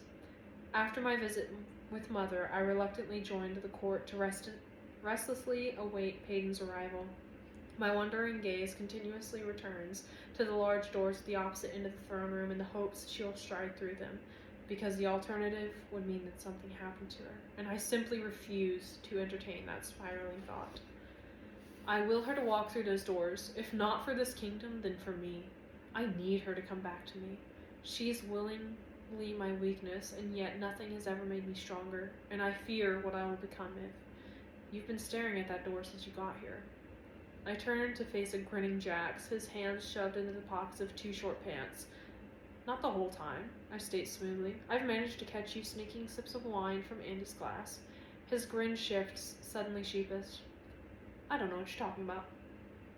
I cross fidgeting arms across my chest, chuckling. Really? Why don't you go ahead and walk in a straight line for me then? The mere question has him swaying on his feet. Because maybe I don't want to. He leans against the pillar in a comical attempt at nonchalance. At least one of us is having a good time. I sigh out the words, my gaze straying back to the doors. I could finish that for you, Jack says, pointing to the cup in my hand. I mean, if you're not going to. I tilt my head against the cool marble. What the hell, I mumble, handing the goblet to him. It's not doing me any good. He's tipped his head back, greedily gulping the wine despite a ribbon of it dribbling down his chin to stain the dark skin beneath. Easy, Jay! It's a struggle not to laugh as I tug the cup from his sticky hands. I'd better not have to carry you out of here tonight. He gives me a toothy grin. Hey, I've helped Kit Kat, a hiccup interrupts his word, carry you from a party more than once. I can't exactly argue on behalf of nights I don't remember, so instead I settle with a simple, if her life weren't at stake right now, I guarantee I'd be much more fun tonight. His confused look is only exaggerated by the alcohol that's loosening his features. But why are you so worried about Peyton? Isn't that Kit's job? They're engaged after all. I open my mouth before promptly shutting it. My gaze travels across the room, skipping between the several circles of gossiping court members. I wonder how many of them whisper the same question. Why does the future enforcer worry for his brother's betrothed? Is it simply due to loyalty and protection over the king? Or perhaps something far more scandalous? I suppose the truth leans more towards the latter, but reducing my feelings for Peyton to something as juvenile as a scandal is absurdity. Only, it doesn't matter that every beat of my heart belongs to her, because she does not belong to me. Turning my attention back towards an awaiting Jax, I open my mouth to spew an answer he likely won't remember in the morning. That is when the doors swing open. Everything fades away, forgotten in her presence. The future queen, Avilia, strides into the throne room, and every elite falls silent. She's covered in dirt, streaked with blood. It freckles her face, and a gruesome addition to the 28 ones I know stretch across the bridge of her nose. Large tears in her clothing revealed jagged cuts beneath, softened only by the mud accompanying them. My eyes trail down the length of her, knowing just how much that blood must be affecting her. It's coating her temple, her shoulder, her hands. Her hands. There, gripped between scarlet-stained fingers, hangs a crown. The rest of the court seems to recognize her achievement at the same moment, resulting in a collective gasp that ripples across the room. I push off the pillar, eyes wide as I study the lost relic from afar. A crack sprawls up one of the sides, where a splash of blood stains a large gem there. The rest of it remains covered in mud, just like the woman holding it. Peyton's piercing gaze travels over the crowd as she watches them take her in. No one dares speak, dares move beneath her commanding stare. But when that blood-spattered face turns in my direction, I nearly smile. This formidability is not unfamiliar to me. I've seen it within her since the moment she saved my life. Her eyes meet mine, and it feels like relief. She reflects my sentiment with a slight softening of her expression, but it doesn't last long. It can't. Not with this audience. So I let her go. Let her pretend. Let her morph back into the queen she'll become. All it takes is a single slow nod on my head. She understands, and meets the king's gaze with a newfound fortitude. My eyes flick to the dais, seeing something akin to awe settle on Kit's features, and I can only assume that my expression looks the same.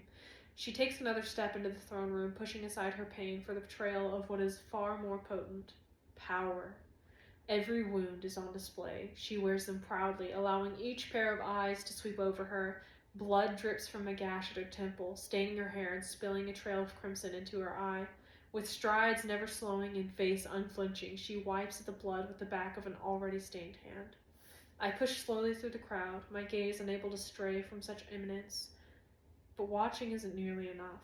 I could fall to my knees, beg to be the only one worthy of witnessing her. Clothes torn and body bloody, she slows before the days. I shift on my feet, knowing the weight of those piercing eyes now pained on my brother. Kit clears his throat, blinking at the scene before him. When he finally finds his voice, it's to declare, "Ladies and gentlemen of the court, it seems Peyton Gray has successfully completed her first trial." And with that, Peyton's lips lift. She raises the crown then, matching its bloody and mud-streaked appearance.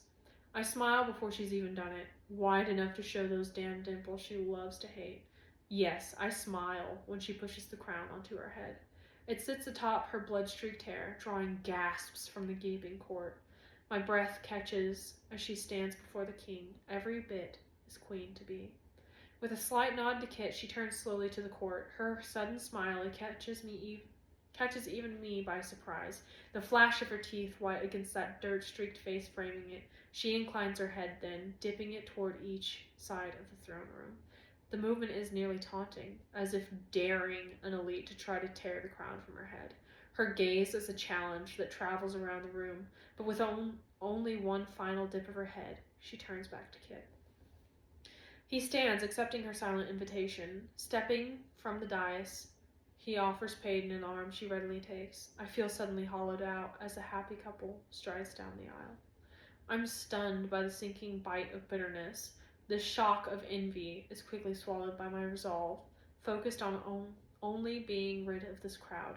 Seeing her, I push through the shifting bodies, unburdened by the need to be polite. Murmurs grow into a gentle roar even before the royal couple steps from the throne room. It's difficult to shove against the shocked sea of people now milling mindlessly about, but I'm nearly at the door now and a hand tugs at my arm.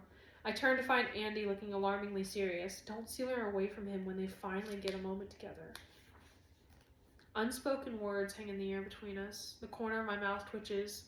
I don't need to steal her away. No, she says smoothly. You just kick down her door when she isn't answering you. My voice is low. Don't start, Andy. She shakes her head at me, saddened by what she sees. They're engaged, Kai. You can't have her. Yes, and I'll spend the rest of my life trying to accept that fact. I turn away and push through the doors. They're standing in the hallway, bodies close and voices hushed. Her eyes meet mine over Kit's shoulder. I quicken my pace, smother my jealousy, and open my damn mouth.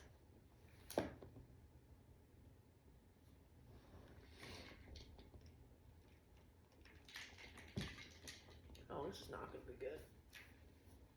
Oh, Lord. Chapter 20. Peyton. The crown grows heavy on my head. I can't imagine the neck pain royals must endure, though it seems I'll find out firsthand. My arm is pressed tightly within Kit's, but he doesn't seem to shy away from the blood and dirt I mar his pristine tunic with. Eyes, so many of them skimming over my disheveled body. I've never let myself bleed in front of so many elites, never let them see me so weak, and for that reason I keep my head high and gaze forward. Pain laces every movement, slows each step. I force my aching body to keep up its charade until I've made it out the doors.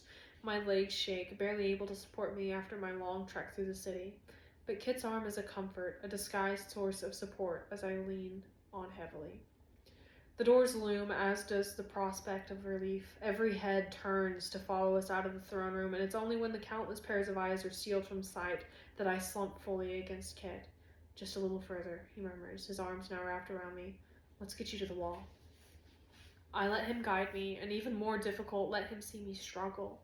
His hold is hesitant and hovering, as if unsure how much he wishes to help. It's unfamiliar, his touch, so unlike the claiming feel of his brothers. The crown slips atop my bloody strands of hair, the ones I'm trying very hard to ignore. Kit's face ducks toward mine when I slump against the wall. He sounds as unsure as he looks. Are you all right? I nearly rasp out a laugh. You know, I've been better. He almost smiles at that. He clears his throat, rebuilding that indifferent distance between us. You did well in there. I was just trying not to fall on my face, I pant. No need for that. He glances over my battered form. You're wearing enough blood as it is. I swallow. You have no idea. Despite the heavy feel of his gaze roaming my face, I avoid it. Understanding my unspoken desire for a change of topic, he states, You retrieved the crown. At the mention of it, I happily pull the heavy accessory from my head. Here. My body aches enough without this thing trying to snap my neck. Well, Kit takes the crown slowly. I'm sure you'll be used to it soon enough. Right, I say awkwardly. Though our engagement has his gaze dropping to the ring still clinging to my finger, emotion flits from ear to ear as he gently lifts my hand. The clearing of his throat turns into a slight cough. We'll have to get this cleaned. He runs a thumb over the muddy diamond, then his gaze lifts to mine, calculating in a way that surprises me. But his next words are far more startling. After that, we'll ensure the ring finds its way back onto the correct finger. My heart stutters against bruised ribs. I look down, ice snapping to the ring still decorating my right hand. Still exactly where Kai had left it at the night before my trial. I never put it back. My mouth opens, ready to spew an excuse, spin the truth into something less damning. Kit has already expressed his concern for my relationship with Kai, and this has all but confirmed it. I can feel the panic that pushes against my blood-spattered face, slowly rearranging my features into something all too incriminating. That is when my eyes wander over the king's shoulder. As if pulled there by a tether I can't seem to untangle myself from. A gray gaze locks with mine, and I can read the relief within it at the sight of me. My body trembles, my throat burns, I ache to fall into his arms. I made it back to him. I lived to spend another day pretending I'm not in love with him. Kai's long strides carry him toward us to spare me from spewing a lie to the king. Only then does the enforcer tear his attention from me, pinning it on Kai. The court seems a bit restless, brother. You might want to go back in there and say a few words. One moment, the king's gaze is flickering between the two of us, seeming to piece together our puzzle of pretend, and in the next, he directs cheery words towards his brother. Yes, I suppose I should. I'll also announce the ball we'll be hosting tomorrow night in honor of this remarkable achievement. I force a smile, though he hasn't spoken to me. Thank you, but I'm not sure I'll be up for dancing. His gaze meets mine after a long moment. I'll have a healer sent to your rooms. The shake of my head is interrupted by his stern words. Let him help you. That is an order from your king. With that, he backs away, lifting the crown slightly. I look forward to hearing the story behind this, but for now, rest. I sag against the wall when he strides back into the throne room. Kai is on me in an instant, his arm is sure around my waist, breath warm against my ear. I've got you, Pei. I feel willingly weak with him to hold me, as if strength is a facade only needed when he's not near. And it's that realization that has every moment of the trial flooding back. My eyes fall to the trembling, bloody hands I hold out to him. I've stained my soul again. Shh. He grabs my wrists, pressing their bloody palms against his black tunic. There. Now it is my soul that is stained. I laugh weakly for him, though it sounds more like a sob. Still holding my wrists, he guides those crimson hands toward his neck. My eyelids flutter closed when his arms encircle me, warm and comforting. But when my feet leave the ground, they fly open. Easy, he murmurs, hearing the protests. I don't say. It would be your wedding day before you made it into your rooms.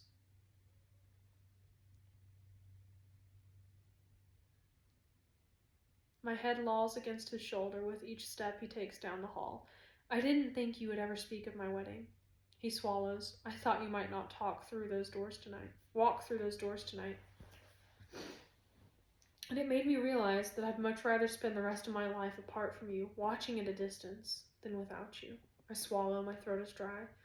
You shouldn't be doing this. We're supposed to keep our distance, now more than ever. Yes, he says simply, which is why I'm selfishly stealing this moment.